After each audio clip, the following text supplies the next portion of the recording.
We were pretty famous back in high school.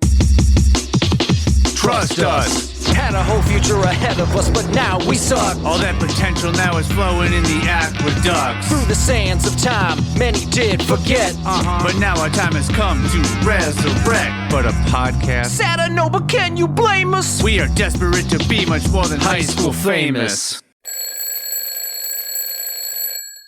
I know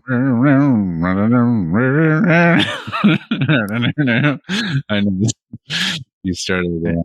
Yep, I hit record.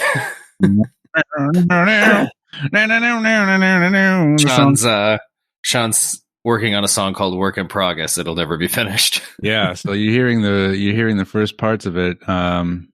It's just always a song. It's a song that's constantly being written. Constantly, it's never good enough.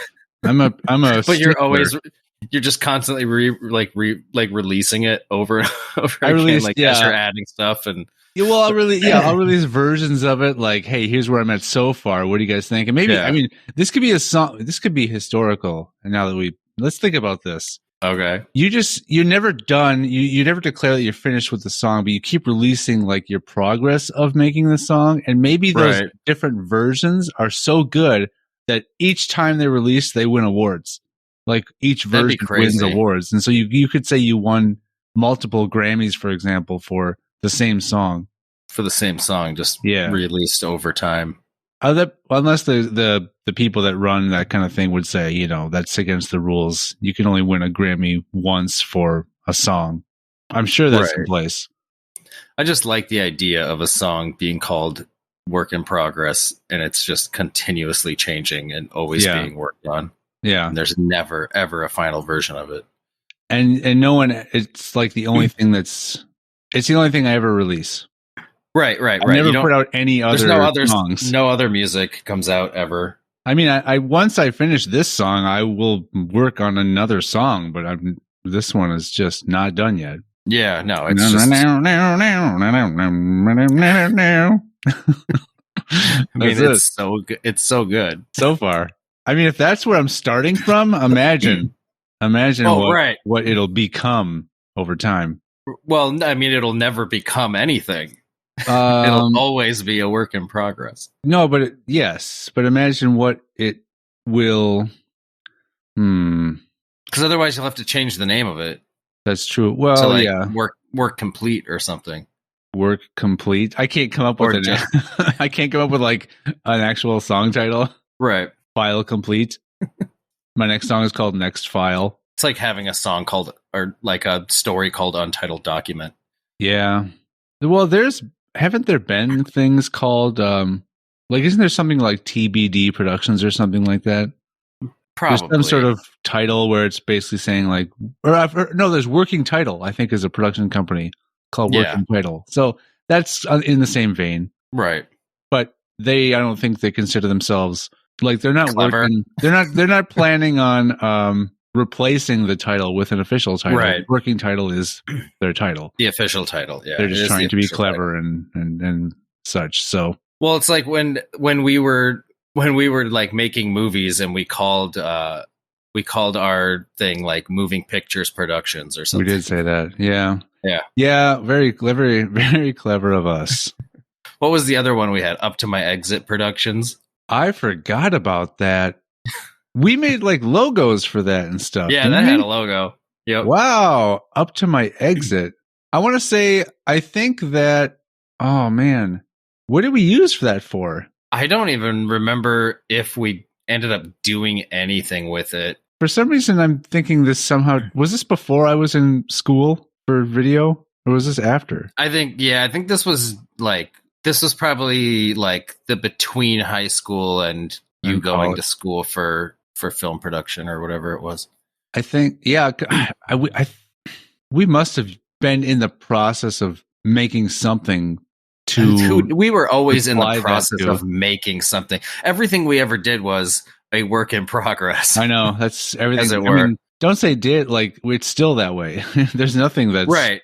I mean, you could say true. You could say these, these episodes just are done. I think each individual episode is a completed thing, but the podcast itself is always a work in progress. Always. We haven't come up with an exact format we do. We don't have like, we're not a true crime podcast. We're not a frickin' like however many other millions of podcasts that have a specific distinct thing that they focus on. Like we just get on here like today and randomly talk about nothing. Awesome songs that are in the works. Yeah, we don't our defunct production companies that were never companies. We don't have.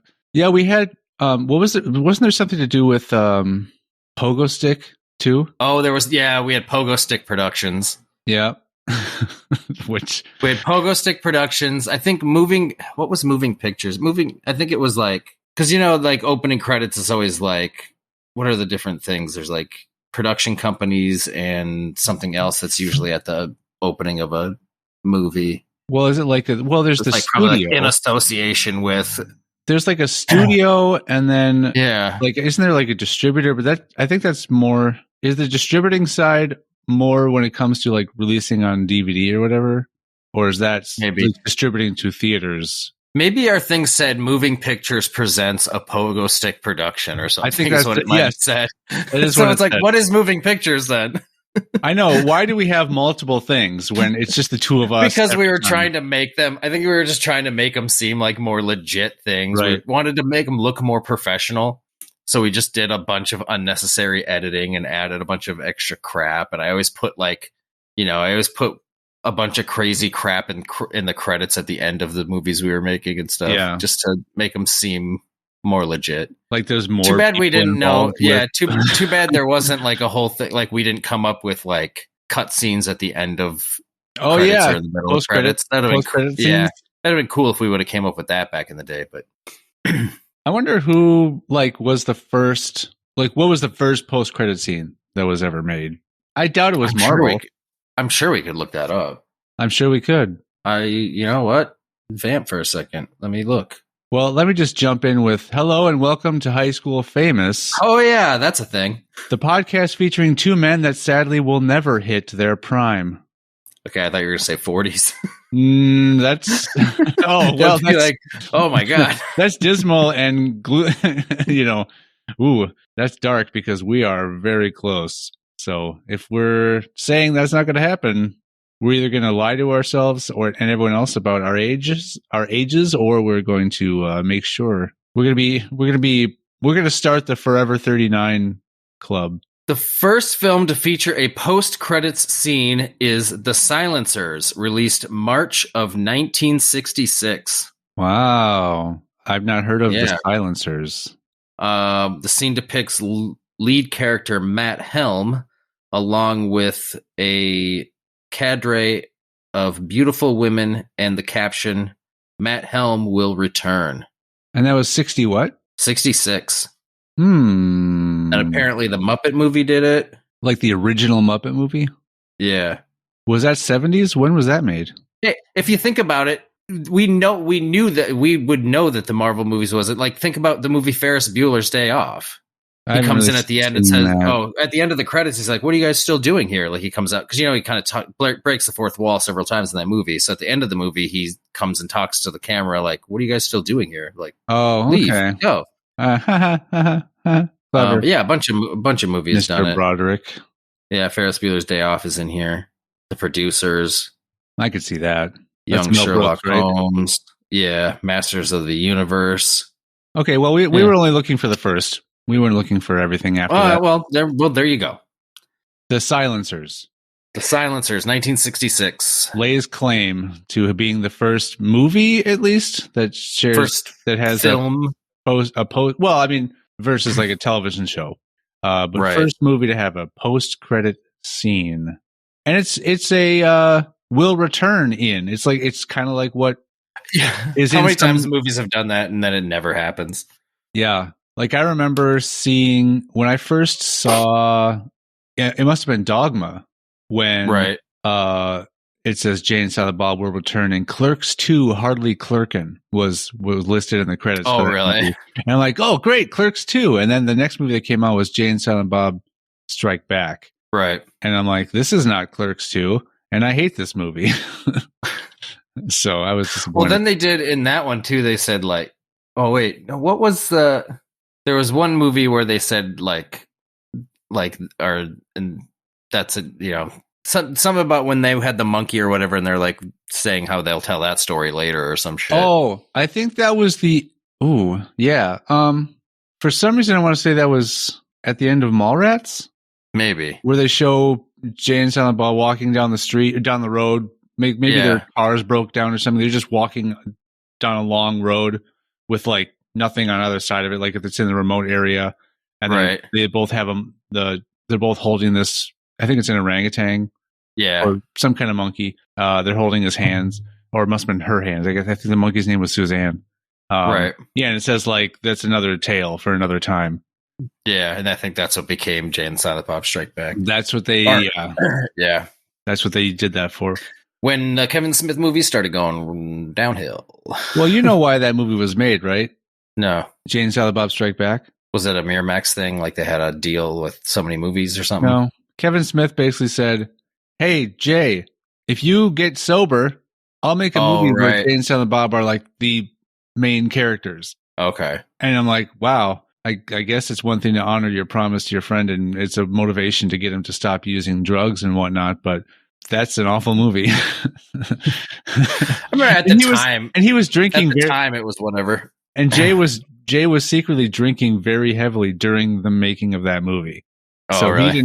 he got clean maybe before the movie started, but he was not sober during production of that movie. So why Kevin Smith continues to be friends with him and make movies and have him play in them, I don't know, because he doesn't seem to care about. He's sober now, but he is. Yes, he's sober now. He's got a daughter. I think he has a kid. So. He has a kid. Yeah, I think it's a daughter. I think the name. Oh, I think the name is Logan. Of course, you know. Okay, so it could be either. But I think it's a girl though. Okay. So the other day, I was taking I was either just walking on my own to the car or something, or I had the dog outside, one of the two. And this other woman, it must have just been me by myself. Some woman had her dog out, but was not on any kind of a leash or anything. Right. And the dog just ran up to me and wanted to sniff me or whatever and was being in my face. And then the owner was saying, no, so-and-so, stop, don't come back. Right. Like, basically trying to tell the dog, don't do what you're doing right now. You're disobeying my orders. And I'm like, I'm pretty comfortable around dogs. I think I could tell when they're being aggressive or if they're just coming pretty high. So I was just like, I'm trying to be steady and just slowly. And they said, oh, don't worry, she won't bite. Right. And I thought immediately, how can you say that confidently because your dog just disobeyed every other thing you told it to do? Right. How can you then confidently just say it's not going to bite me? You don't know what this dog's going to do. You thought the dog was not going to charge at me at all. Right. But it did. But you can still ease me by saying the dog's not going to bite. Well, how do you know? You don't know what this dog's going to do. You clearly have no control. Yeah. Is this even your dog? Right. So I thought of that the moment that happened. I'm like, well, I didn't say anything to the owner because, I didn't want to get into a bout. But it was just like, but all the evidence that is showing itself right now determines that you can't say at all that you think the dog will not bite me or do anything else nefarious. So that's what I brought this week. What do you got? Wow. I'm so glad there's no time left. Your story was just, it took us, like we're running out of time here. We are almost out of time. Such a crazy story that you brought today. And I need to hurry up and get back to my song. So. Yeah. It's not gonna not finish itself. They say the first Grammy is the hardest. Do they? Yeah. Well, I bet you that goes with anything. I mean, the original saying is the first million, as in making the first $1 million is the hardest. Like right. Once you then make after $1 that, million, it's just like it's easy to make million number two. But I think it applies to most things.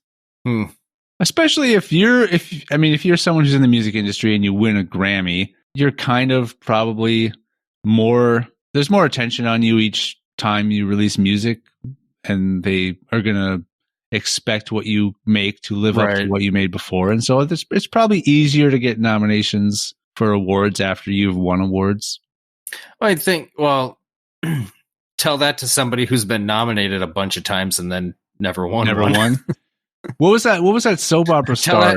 Tell that to I was gonna say tell that to her. Or was it Susan Lucci? I think Susan Lucci, or fucking like Leonardo DiCaprio, who's he's never won nominated. He has won now.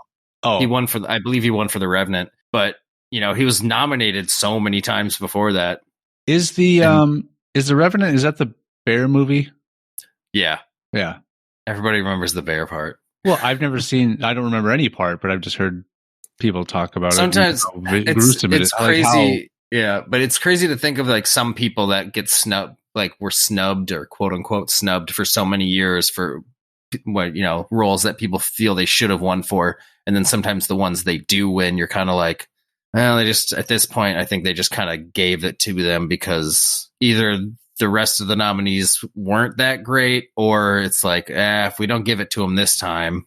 Well, I've heard they'll do something like let's say they have this amazing performance in a movie and then they don't win, like somebody else wins over them for best actor or actress, lead role or whatever. And then so the next time around they're kind of like, yeah, we'll give you the Oscar for this one because we know you probably should have gotten an Oscar for the last one. So here's one for this one, which maybe not as great, but which I think that's how some people felt about Leonardo's win, because he possibly should have won the previous year or whatever before that. I think some people felt that way about like Denzel winning for Training Day. Like, yeah, he was good in that movie, but man, he was way better in other movies. Yeah, like I can't remember what else he's been what other movies he was nominated for, but I know you're trying to find a joke one to say. Well, the only movie I can think of that I know he's in is a movie I can't remember the title of. It's some football movie. Remember the Titans? Yes. How ironic you couldn't remember the title. I know, it's got remember in the title right there. It's something the Titans. It's something the Titans. Help me out. What is it? What is it? I can't remember. I can't remember what the Titans it is. That's probably why he didn't win. The title was so forgetful. That's too long of an episode title, right? I can't remember. It's something the Titans. Yeah, that's too long. Scratch. Back to the drawing board. That's a working title, right? I wanted to ask you a question about the late Taylor Hawkins. Okay. That's his name, right? The Foo Fighters drummer? Yeah. So I understand the way that the song that's coming up a lot to sort of honor him is My Hero. Okay. And I get that maybe in context of to what the song is about. Right. But the song My Hero was written, he had nothing to do with the writing or recording of that song. That song was written and released before he joined the group. Was that off of the first album? No, that was off Color and the Shape, second album, which he was a member of the band at the point of release of that album. Well, because what I looked up, or a tour of that album at least. What I looked up was because I was like, that's a really old Foo Fighters song, right? And I know this guy wasn't in the band from the jump, so I just looked it up, and nobody was a member of the band from the jump other than it was just Dave Grohl at the he wrote and recorded that entire first album as basically just as like a way demo, for him he did it just kind of to help him get through the death of Kurt Cobain. He wrote everything and recorded that himself. Yeah, so that's very Nine Inch Nails in a way, right? Yeah. But anyway, whatever drummer was in the group at the time had been fired during during the recording of the second album. And so Dave Grohl just basically re-recorded and finished all the drum parts on that album. Right. So I don't know where Taylor falls in after that, but yeah, he had nothing to do with the writing or recording of that song. And that's the song that's being used across the world to honor the passing of this guy. Oh, again, yeah, there was like a guy, William Goldsmith. Yeah. Was the drummer from like mid 95 to 97. And then Taylor Hawkins came in 97. But like later 97. But I get that the song is about, there goes my hero. He's ordinary. Like it's the lyrics make sense, but I wonder how he would feel about, it's like, hey, can you guys have picked a song to honor me that I actually wrote or helped write? Right. Right. So I don't know. Like I'm sure it's more what the song is about that is the reason it's being used versus it's more what it's about, and it was the band he was in. So I mean, he definitely played that song many times. He's probably played it hundreds, if not thousands, of times. Right. So, but that just struck me right away, and I was like, I'm sure. Yeah, it's a nice way to honor him, maybe, but maybe he would have liked it if he would have chosen a song that he actually had something to do with. Right. But you clearly have no input of your own on it. You're just saying, right, because you want to move on, or you don't have any thoughts on it yourself. I agree. You're like, yep, that is true. He wasn't part of it, and people are using that song. No, I mean, I think it's fine. I think, well, for one, I think a lot of people probably don't realize that he has had nothing to do with the creation or recording of that song, and or don't care. So a lot of people that are probably just, I don't know. There's a lot of people that are probably just like, yeah, it's that band, it's their song. Yeah, that's a great Foo Fighters song, and it's about being a hero. Yeah. And not thinking about the fact, like, oh yeah, he was not a founding member. Well, like you said, there were no founding members aside from Dave Grohl. Right. At the time, it was just Foo Fighter, and then once he hired on more musicians, he pluralized the title. Yeah, I'm sure that's how it went. Yeah, he probably didn't have a title or a name originally. I'm sure. Probably not. Has anyone gone on record to explain what Foo Fighters is? Like the name? What does it mean? Do you know? Yeah, I'll look it back up because I don't want to mess Butcher up the. Do you want to botch it? The reason for it. The group took its name from Foo Fighter, a nickname coined by Allied aircraft pilots for UFOs and other aerial phenomena. Okay, that's sounding a little familiar. I think that I had heard that at some point. Yeah, probably because that's I kind of. As much as I researched the Foo Fighters. I had the idea of what it. I knew it had to do with aircraft, and I couldn't fully remember. That's why I wanted to quickly look it up. Luckily, I still had the Wikipedia page up, so that was a very fast research on my part. Yeah, I heard a joke that I thought was kind of funny. Yes, I enjoy this. Joke me. What did he say? The guy goes, "Oh, at one point, my penis was in the Guinness Book of World Records." Have you heard this? Yeah, I heard. And then the librarian came over and told me to take it out. Yeah. I'm like, okay. Have you been watching TikTok, Sean? I think that's where it was. Somebody was on on a podcast or a radio show or something and said it. Yeah, they do joke. They do like the try not to laugh challenges or whatever, where they read bad. The dad joke thing still kind of goes around here and there. Dang. Yeah, man, don't make me whip out my book. It sounds like I got to find other sources of stuff because if you want to get me, if I want to find something you haven't seen before. Well, when it comes to bad jokes like that, there's a pretty good chance I know it. Or I wouldn't say that's a bad joke. Would you say that's a bad joke? Well, I mean, as far as just kind of okay, instead of a bad joke, what people consider a dad joke, I guess. Yeah. Well, where it's just kind of that whole thing. Are you saying that's a dad joke? I don't know. It's along that realm of those kind of jokes that people always kind of do those try not to laugh challenges with, where there's kind of weird little quips and Have you ever told a joke or came up with something and said it, and then someone calls it a dad joke, but you didn't think that it was when you said it? I mean, so a lot of the jokes that I used to tell and do at the Renaissance, and some of them that I wrote and stuff, they were all in that realm of kind of joke. Yeah, intentionally. And that was all happening before the whole dad joke thing was kind of coined.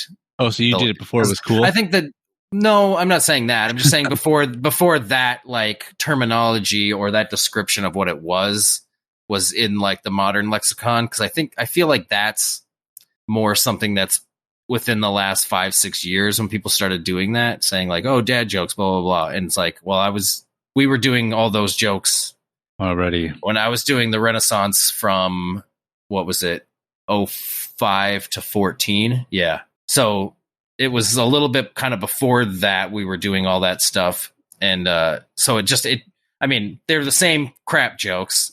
I'm not like saying like we were cool, we were doing it before. It's like, no, they're still just the same dumb jokes people are telling now. Yeah. It's just, it didn't really have a name. It wasn't called that back then. We were just telling bad jokes. We just called them bad jokes. They're just dumb like jokes. Pioneers. No, they were just stupid, silly jokes. They just didn't have a name. You know, nobody called them anything. Someone I used to work with had texted me saying that he and his wife were going to have a baby, and he said he was stoked. And I said, right. "Oh, you mean storked?" And then nice. He said, "That's a good dad joke." And I'm like, I didn't think it was a dad joke. I thought it was witty and clever on the spot. I wouldn't even say it was like, that's not along the lines of like a dad joke needs to be like set up punchline. Yeah, this was to be like a proper joke. It's set up punchline. This was just a clever little quip. A comeback. Just like it was an observational quip. Yes. An obquip. An obqui? I think an obquip sounds better. An obqui sounds yeah, but it's like a little.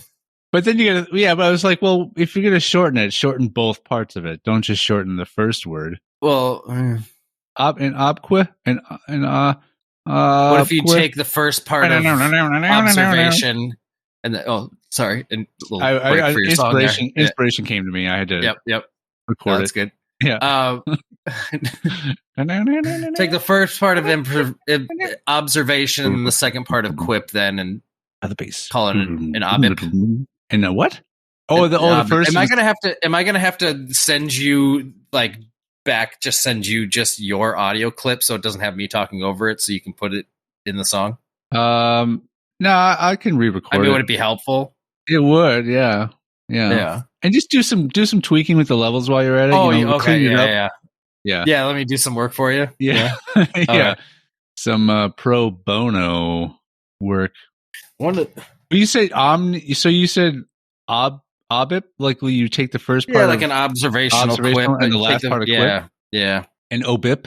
What you got there?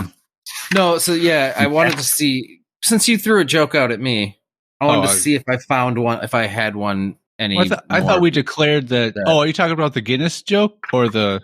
Yeah, you threw the Guinness joke at me, so I was gonna see if I could find one that maybe you hadn't heard before of my jokes, but that one's so bad. I mean, don't do that.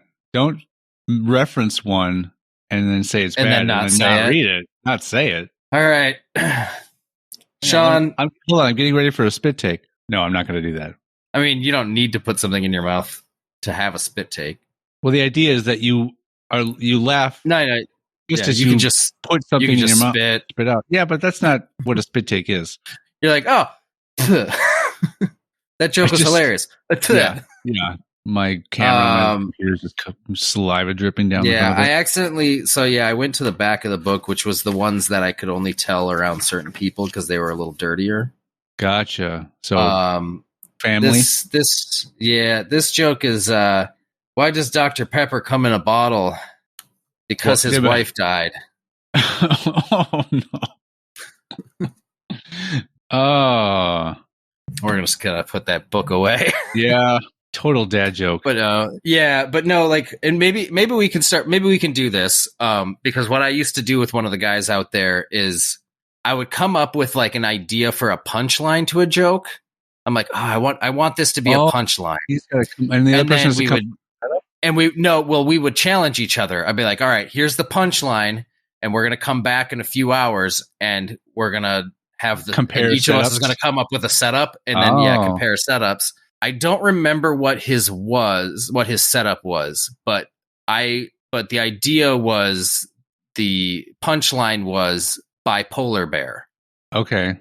Nice. So my joke was what's happy, then sad, then happy, then sad, then happy, then sad, and white.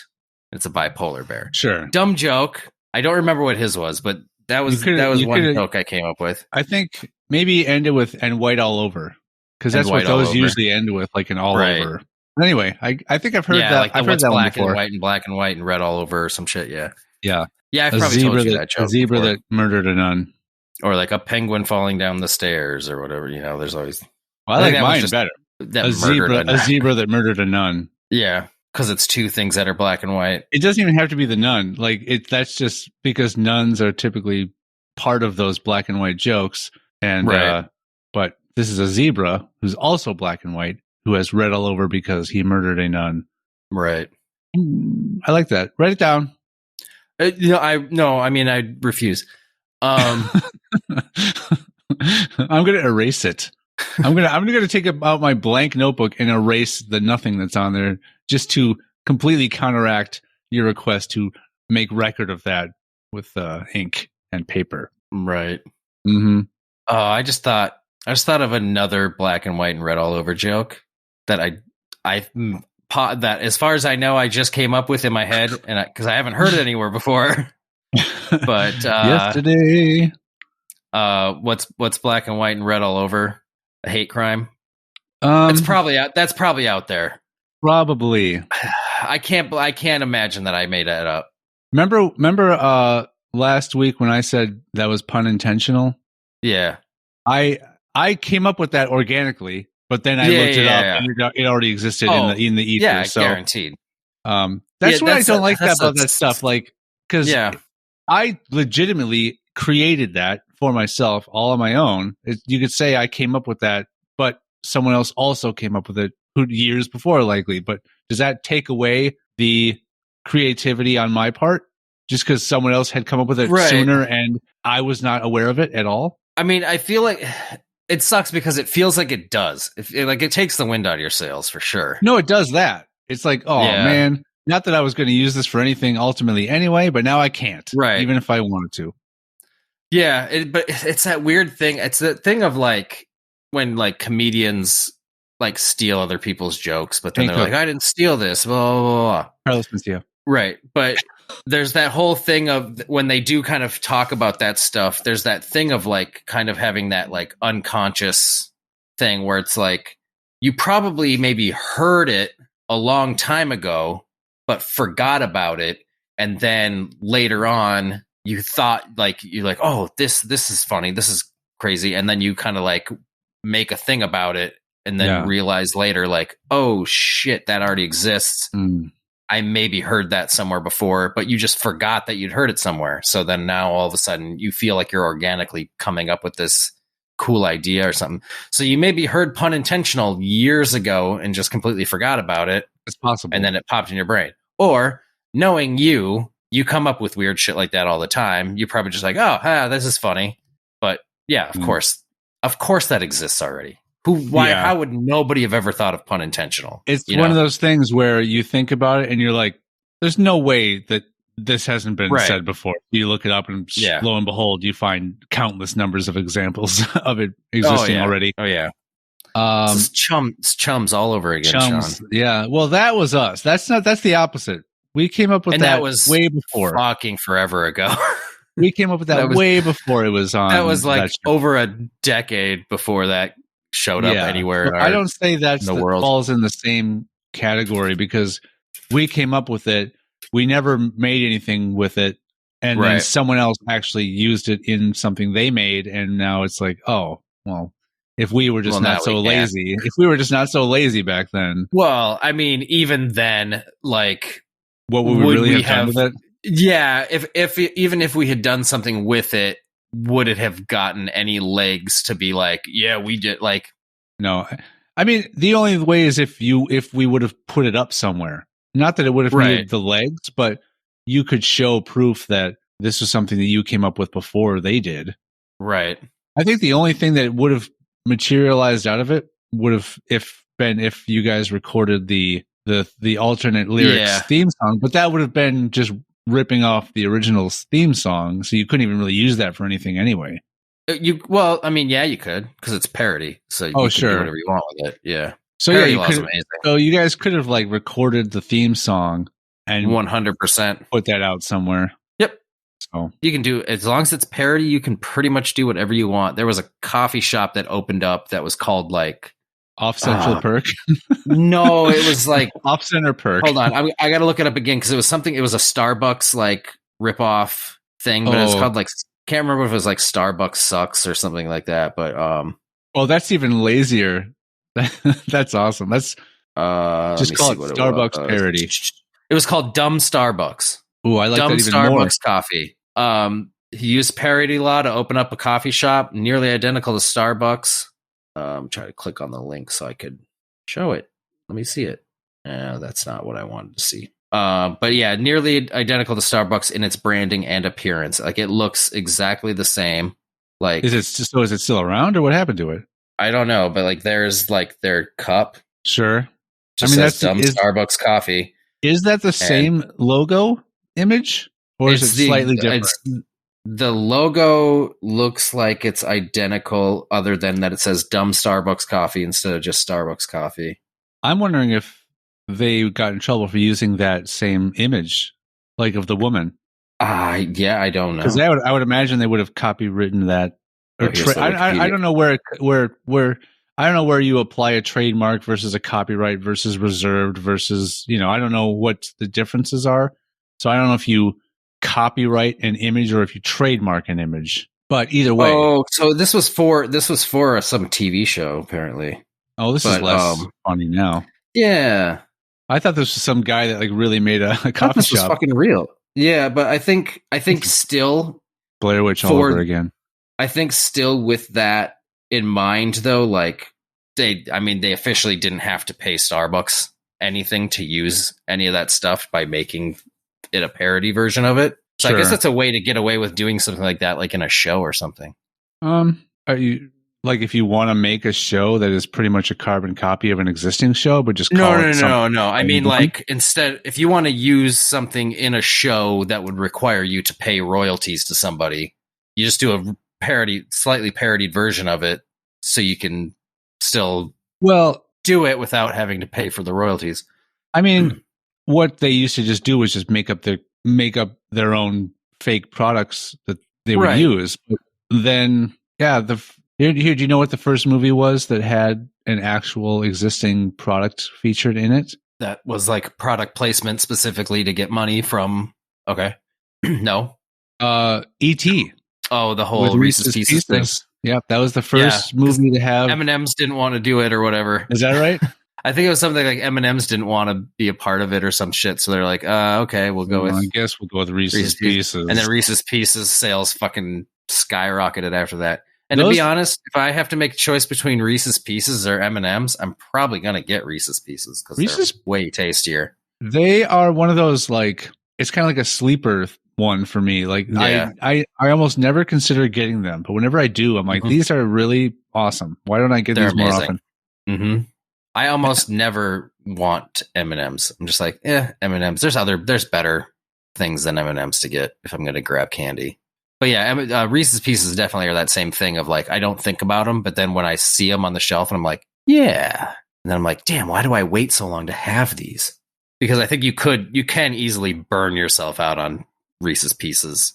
I think that first weekend me and you ever hung out, we probably burnt ourselves out on Reese's Pieces. I think we were using them.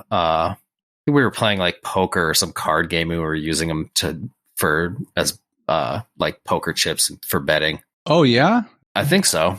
We were definitely playing card games, and we were definitely using candy as currency. We were betting with candy. I miss a good card game. It's been a long time since I've like. You're like, I miss some good candy. Well, I can't say that. I constantly have it, so I can't ever say that I miss candy. With there being any extra, I mean, like if I eat a bunch of candy and then 10 minutes later I want more, I guess you could say I miss candy in that interim. But yeah, that's called addiction. Yeah, there's never long periods of time for me in between. I mean, sometimes I discipline myself and I'm good, and I will go quite a while without having some. But that's if I have a goal in mind. Yeah. Then every once in a while you start getting shaky, and then like cold sweats, and I start vomiting. Yeah. Yeah. Start like kind of like rocking back and forth. And yeah, I feel like there's like bugs crawling up and down my skin. It's just it's grinding miserable. your teeth. Yeah, I'm scratching at the walls. I'm screaming at everyone. Like I'm being so mean to everyone around me. Vicious. Right. And later on, I'm filled with such regret, and I apologize to everyone for how poorly I treated them during this time. Yeah. I mean, we've had a couple occasions where we, a bunch of us had gotten together and talked about things before Sean showed up, and then we had to have a real heart to heart with Sean about the candy he's been consuming and what it's been doing to us. Right. Because I didn't see that. I only saw my need for more candy. I didn't care how it affected those around me. You guys wrote letters. I remember you guys were worried if I was going to be receptive to those letters or if I was just going to like get mad again and storm off. But I accepted the 90-day or 6-month retreat offer to. Yeah, that was really. I mean, we had to pay for that too. Like, yeah. That was expensive. The weird random group of cameras and host didn't offer anything. Yeah. The weird thing about the retreat you went to is, I mean, clearly you weren't allowed to have any drugs or alcohol, but they did have a candy machine. Yeah, there was a vending machine on every floor. Yeah, so I was like, "What this?" And I told them when I got there, they asked me why I was there, and I told them. And they said, okay, this might be a problem, but we're going to try anyway. But we can't deny you free reign of the halls and any machinery that is within those halls, like everyone else. Right. So it was a big failure. But that was the first. That was the first time. Yeah. The next 3 or 4 were much more strict, and the facilities did not have candy at their disposal too. Yeah, but the second place was right next to a convenience store. It was. So 24 hours. That didn't help. Open 24 hours. So, again, that's why that one didn't work out. Yeah. Very even for such a small convenience store, very heavily stocked with any variety of candy you can think of. Oh yeah. Very unusual. Didn't sell any of the other sort of staple items you imagine to find in those places. Mm-hmm. Just no like window scrapers and gloves or chips. There were no coolers that had sodas and beer. No weird aisle with a hodgepodge grouping of things like flat round batteries and nail clippers and air fresheners and Armor All and Reynolds Wrap and cereal and keep going. Sink drain plugs. Right. Oh shit. Yeah. The third time though. Yeah. Let's get off of this convenience store, please. Let's go to the third time I went to candy rehab. The third time. Candy rehab. The third time, let's be honest, they were just regular rehab places. Yeah, I know. There's no facility that's equipped to deal with someone who's afflicted with my addiction. Right. The third time, though, the place was within walking distance to Sam and Dave's Candy Emporium. Yes, in Norfolk, Connecticut. Yeah, look it up. There aren't many of those. I don't remember if that's a chain. There or aren't many Norfolk, Connecticut's or the candy place, whatever fake candy. Oh yeah, no, Sam and Dave's. I think Sam and Dave's Candy Emporium made up. How dare you? Yeah, it was. Connected. You think I could have just made that up? It was kind of like A&W and a Long John Silver's. They were connected buildings. Like this rehab center was connected to Dave and like Sam's, a hotel, whatever you called it, like a restaurant that's connected to a hotel. But this was Sam and Dave's Candy Emporium. Sean, how could you possibly forget? Connected to Soothing Winds Rehab Center. I forgot. What was the second place called? I never told the name of it. Yeah, that's what I'm asking. Okay. Oh, that's right. So of course, let me go back. We've got Calming Springs was the first one. Okay. And to buy more time, we know that I just told you that the third one is called Soothing Winds. So the second one, of course, was Personal Hell. That, oddly enough, that was the most successful one. How was that the most successful one? We were just talking about the convenience store for so long. Yeah, but I listed so many things that they didn't have. After coming out of that one, I was able to get my 4-year chip. Okay. And I remember when I was doing the step program. That was just a workout program. Yeah, but it was to help sweat out the candy that was in my system. Oh yeah, gotcha. So, but do you remember that? I made you watch. Yeah, because it was called Sweating Out the Candies. Richard Simmons was he was on the tapes. Sweating out the candies. Yeah, they're not in production anymore. I think too many people got injured. Oh yeah, but yeah, no, yeah. But that place had a limited budget, so they couldn't get the latest and greatest compilation of candy sweating workouts. Right. So yeah, Personal Hell, despite its name, was the most pleasant. Interesting. Yeah, so I think it's one of those. It's one of those ironic names. Yeah, they either that or they completely missed the mark. You know, they didn't achieve their mission statement whatsoever. It's just, I mean, it's like calling a big guy tiny. You know. Yeah, and it's one of those things where like they had the intention, but then as they start like laying out the foundations of how people were going to be treated at their place, they're like, well, you know, that's actually kind of harsh. Maybe we need to scale it back. Yeah, we don't want to be closed down immediately. We got to be humane and make this a place that would actually attract people. So yeah, the name it was and the name was already registered for and locked in. It was by the time they had reformatted, it was too late to change the name. Yeah, domains had been purchased. Yeah, and those don't go cheap. Branding, I'm sure, you know, branding is expensive, especially a name like Personal Hell. It's probably right. That was probably it took a pretty penny. It harbored a high dollar price. Right. I don't know how other weird way I can say that it was expensive. Without being direct. It harbored a high dollar price, let me tell you. Harvard. Oh, man. So that was the third place. Yeah. That was the third. Yep. No, was there, you said there was 5 times? I don't think I can come up with 2 more times. But I might have said there was 5. I don't remember. Scaling Dreams and Scaling Dreams. Scaling Dreams. It was the 4th one. That one was completely underground. All right, moving on.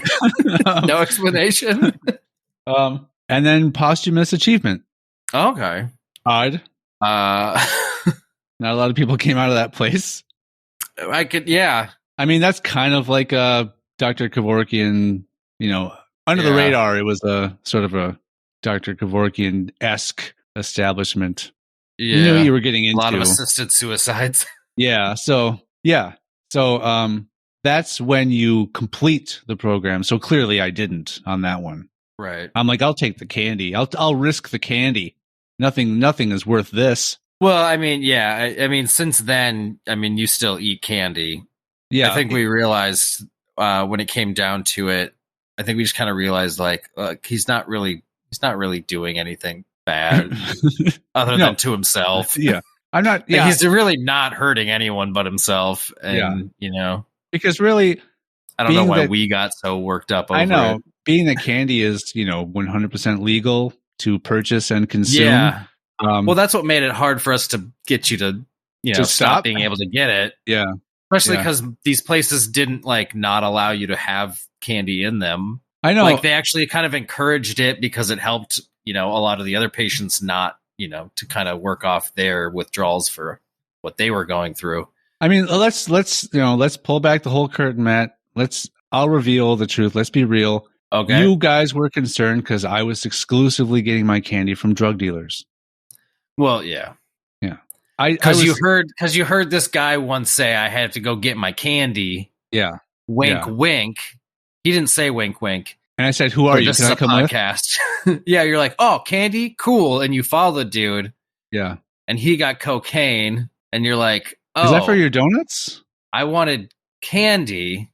And the cocaine dealer just so happened to have the business candy on him. Let's give him credit. The business savvy cocaine dealer thought, hey, I'm not in this business. I'm not in the candy game, but this guy's looking to score. I'll sell him. I happen to have some Tic Tacs in my pocket. So I scored some sweet cherry limeade Tic Tacs off of Scooter that night. Scooter, the cocaine dealer.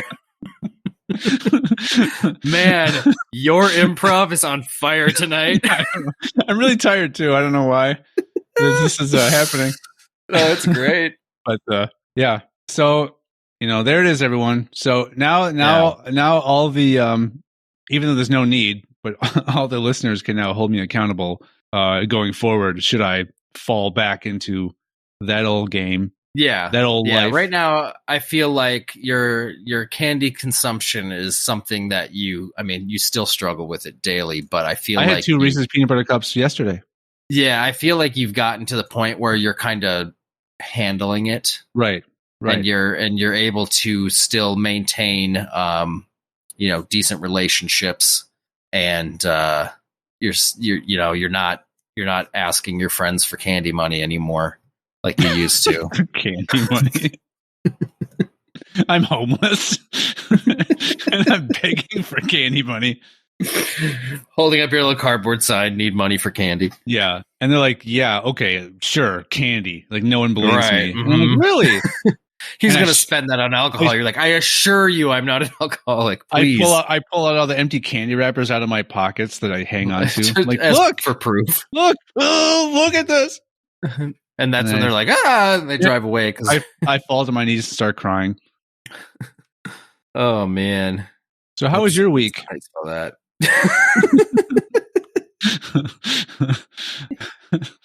Wow. We are now this time. Last time I was joking about running out of time, but now we are running out of time. But no, I mean, fine. Uneventful. Yeah. So if in a future recording, we'll delve into your dark past. We'll delve into my last week. No, this was my last week. Next week we'll talk about the last week I just had. 5 candy. I see. Oh no, but we're gonna. Yeah. 5 rehab visits for candy in the last week.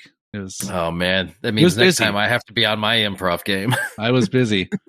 Yeah, we'll delve into your dark history. We shone the spotlight on me this time. The truth is out there. I can now that weight is lifted. I can move forward with my life without that weighing on my conscience. Yeah. So, goodbye. Forever. No, goodbye. Bye. No, next week we'll see you again. Oh, okay. Bye. Bye.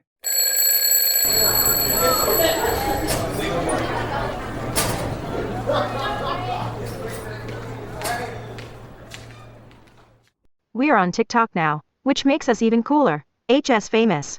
Find us on Instagram, Facebook, and Twitter at HSFamousPod. Email us directly at highschoolfamous@gmail.com. We have Patreon too, but you'll never go there. Altogether, our hearts beat as one.